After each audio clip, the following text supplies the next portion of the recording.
wabarakatuh. Halo mahasiswa harapan bangsa, gimana nih kabarnya? Semoga selalu dalam lindungan Tuhan ya. Amin, amin, amin. Dan jangan lupa tetap menjaga kesehatan karena masih ada pandemi COVID-19 saat ini. Sebelum memulai pembahasan, saya ingin memperkenalkan terlebih dahulu nih. Nama saya Dea Zahra dari Program Studi Pendidikan Guru Sekolah Dasar Universitas Pendidikan Indonesia. Pada kesempatan kali ini, saya akan merefleksikan terkait urgensi landasan pendidikan di Indonesia saat ini. Simaklah video ini sampai akhir ya. Sebagai calon tenaga pendidik, kita harus bisa mengayomi peserta didik agar mereka bisa mengembangkan minat dan bakatnya supaya mereka itu percaya diri akan bakat yang dimilikinya. Jadi menjadi seorang tenaga pendidik tidak hanya mendidik, mengajar, membimbing, tapi bisa membuat potensi anak menjadi lebih maju dan meningkat dengan metode-metode proses pembelajaran yang diajarkan oleh tenaga pendidik. Pendidikan tidak akan berjalan sebagaimana semestinya. Untuk melahirkan generasi yang cerdas dan berkarakter, maka dari itu didasarkan pada landasan yang kokoh dan yang utuh. Pada landasan pendidikan yang merupakan sebuah fondasi untuk membangun pendidikan ke arah tujuan yang dicita-citakan oleh bangsa. Pada paradigma untuk membangun kebiasaan dan menilai indikator utama keberhasilan pendidikan yang didasarkan pada hal yang bersifat kuantitatif. Pada aksiologi yang merupakan cabang filsafat yang menyelidiki tentang hakikat pada nilai yang ditinjau dari sudut pandang kefilsafatan, sehingga dalam konteks pendidikan fungsi ilmu harus mampu menjelaskan, memprediksikan, memproses dan memproduk pendidikan pada masa depan yang didasarkan pada prinsip pendidikan yang ideal. Pendidikan merupakan fungsi konservasi dan inovasi yang dimana berkaitan dengan kebudayaan, sehingga diperlukannya serangkaian perencanaan pun yang sistematis dalam upaya pengembangan dalam pendidikan yang selaras dengan nilai pada kebudayaan. Menurut Taylor pada tahun 1871 yang berpendapat bahwa kebudayaan adalah pengetahuan, moral, hukum, nilai, kesenian, dan kebiasaan dilakukan oleh pada manusia sendiri. Sehingga hal ini adalah kompleks dan komprehensif yang meliputi beberapa keyakinan. Pada budaya yang merupakan sebuah cara hidup manusia yang didasarkan pada nilai dan norma sehingga bersifat mengikat, dan juga yang mengalami perkembangan pada suatu kelompok masyarakat yang dimana kemudian nilai-nilai tersebut akan diwariskan dari generasi ke generasi berikutnya. Pada proses pendidikan yang tidak lepas dari latar belakang yang melingkupinya, kita dapat memahami bahwa kondisi yang masyarakat Indonesia ini terdiri dari ragam kebudayaan, baik dari bahasa, ras, suku, dan adat istiadat.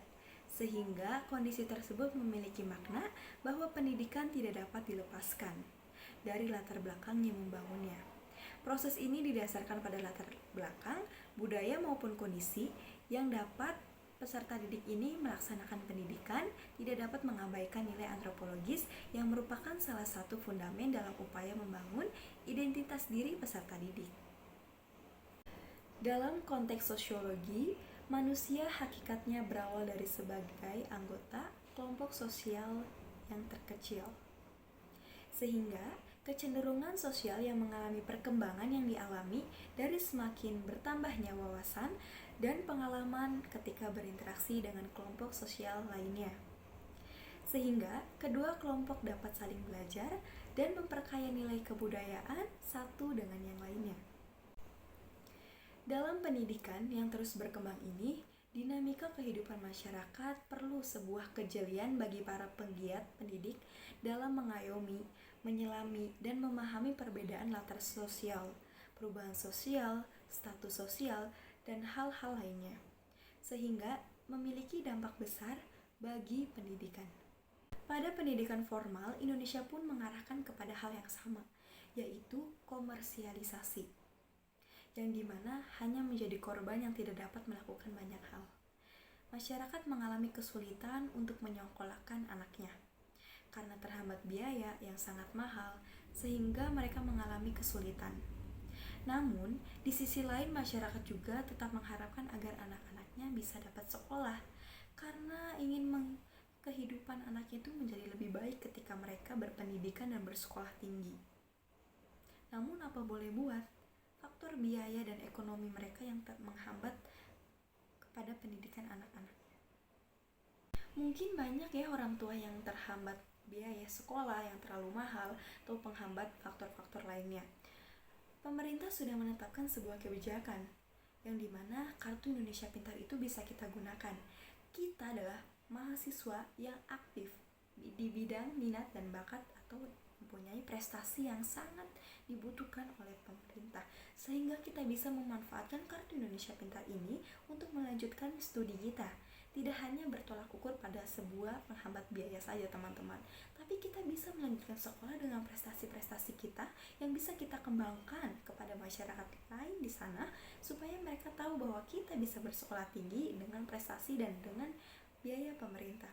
Tidak hanya bersekolah tinggi itu dengan biaya orang tua saja teman-teman, tapi banyak cara-cara lain seperti jalur-jalur lain untuk mengikuti proses pembelajaran melalui beasiswa atau Kartu Indonesia Pintar. Sejarah perkembangan psikologi. Psikologi ini bisa dikategorikan sebagai ilmu yang relatif yang masih muda. Tetapi banyak orang yang memikirkan, yang mencetuskan ide dan sebuah gagasan yang berkaitan dengan konsep psikologi. Misalnya pada perkembangan zaman Yunani kuno, Plato dan Aristoteles dianggap sebagai pencetus ilmu sosiologi. Psikologi ini merupakan sebuah gerakan relatif dan progresif, sehingga kelahiran aliran baru ini tuh bisa bereaksi dengan mengkritik kelemahan dan kekurangan yang dimiliki oleh seseorang. Menurut psikologi, dengan menawarkan konsep sebagai baru yang dilakukan, sehingga berbagai aliran ini yang terbentuk dalam upayanya dalam memperjalankan sejarah psikologi. Pada perkembangan ilmu pengetahuan dan teknologi yang telah mendorong kemajuan sehingga pesat ini, berbagai aspek manusia yang tak terkecuali dalam bidang pendidikan yang mengalami banyak perubahan dari konsep tradisional menjadi serba modern. Salah satu penyebabnya adalah hal karena pengaruh ekonomi. Pada sistem pendidikan yang dapat menggambarkan keadaan masyarakat yang dilihat dari struktur sosial yang tidak merata pada sebuah masyarakat yang menunjukkan kualitas pendidikan yang rendah. Kualitas pendidikan yang rendah ini akan menghasilkan struktur sosial yang akan rapuh teman-teman.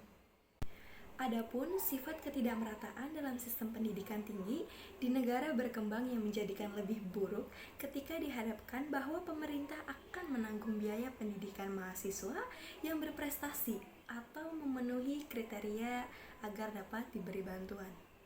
Pada ilmu pengetahuan manusia yang telah mengalami perkembangan, khususnya sejak era Renaissance yang dimana ilmu pengetahuan itu terus menghasilkan banyak temuan baru yang membuat peradaban dan kebudayaan manusia mulai meningkat dan bergeser dari konservatif menuju yang progresif terhadap perkembangan ilmu pengetahuan.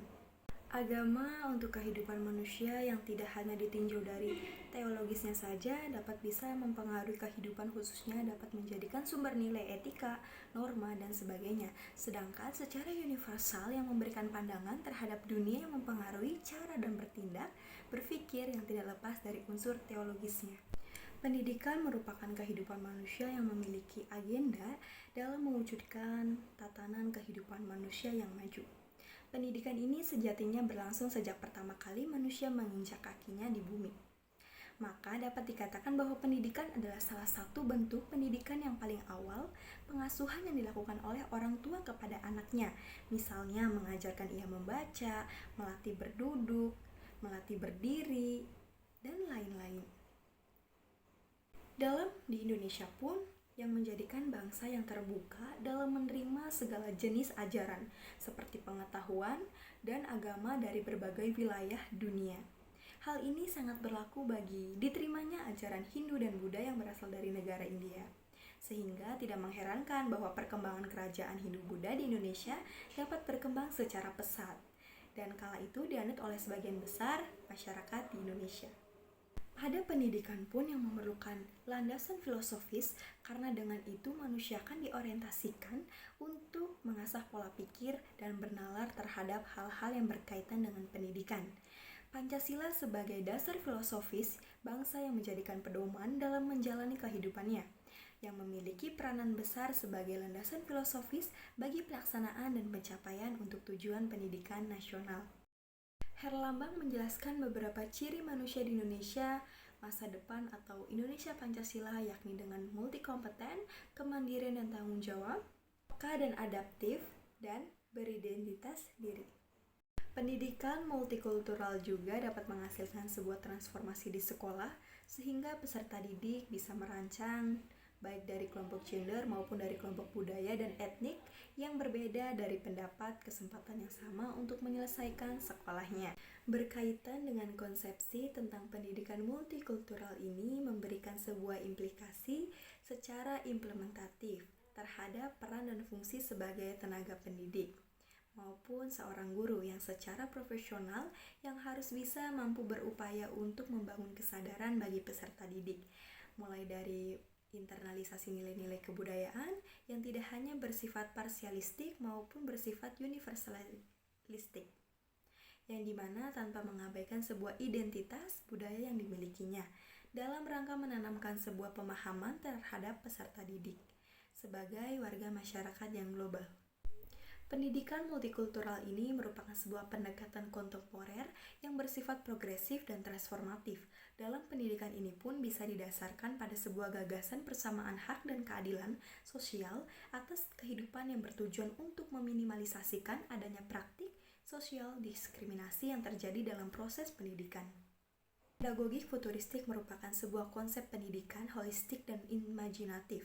Konsep pedagogik futuristik ini memiliki basis gagasan edukatif dengan berorientasi pada upaya pengembangan potensi dan berbagai aspek serta dimensi dalam kehidupan peserta didik yang tidak terpisahkan dari sebuah memperkaya atau kelengkapan kehidupan pribadi peserta didiknya, melainkan lebih jauh mengantarkan peserta didik pada arah pendidikan, makna, dan tujuan dunia secara utuh. Mungkin itu terkait refleksi landasan pendidikan yang sudah saya paparkan. Mohon maaf bila masih banyak kekurangan karena masih sama-sama belajar. Mohon bimbingannya untuk teman-teman semua. Sekian dari saya. Wassalamualaikum warahmatullahi wabarakatuh. Ingat ya, jangan pernah mudah menyerah untuk meraih sebuah impian yang ingin kita raih. Ingat, Indonesia membutuhkanmu. Merdeka!